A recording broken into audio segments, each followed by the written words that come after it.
Welcome back to our channel. ఇవాటి వీడియోలో మనం రెస్ల్మేనియా 41 ట్రిపుల్ ట్రీట్ లో జరిగిన సెన్సేషనల్ ట్విస్ట్ గురించి మాట్లాడుకుందాం. పౌల్ హేమన్ ద్రోహం చేశాడు.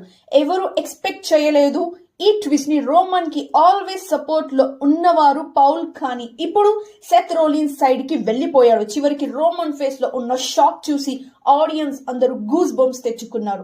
సీఎం పంక్ కూడా ఈ ఈవెంట్ లో చాలా మంచి పర్ఫార్మెన్స్ ఇచ్చాడు. తన energy, attitude and ring presence తో ఆడియన్స్ ని హైప్ లో పెట్టేసింది.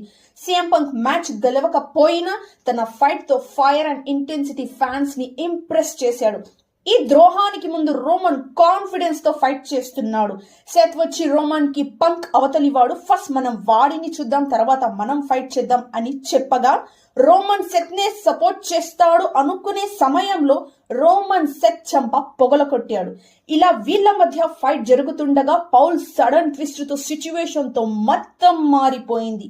ఫ్యాన్స్ అందరూ షాక్. పౌల్ చూసిన ద్రోహానికి సెత్ అడ్వాంటేజ్ గా తీసుకుని తన సిగ్నేచర్ మూవ్ తో రోమన్ ని గ్రౌండ్ కి కొట్టాడు. ఫైనల్ లో స్టంప్ వేసి పిన్ చేసి మ్యాచ్ గెలిచాడు. సెత్ ఫ్యాన్స్ కి ఇది ఒక ఫెస్టివల్ మూమెంట్ అనుకోవచ్చు. పౌల్ హేమన్ ఒక మాస్టర్ మైండ్ విలన్ లాగా పర్ఫార్మెన్స్ ఇచ్చాడు. ఎవ్వరు ఒక్కరికి సైడ్ లేదు.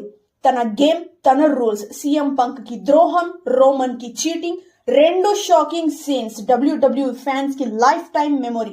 మీరు ఈ ట్విస్ట్ గురించి ఏం అనుకుంటున్నారు? కామెంట్ సెక్షన్ లో తప్పకుండా కామెంట్ చేయండి.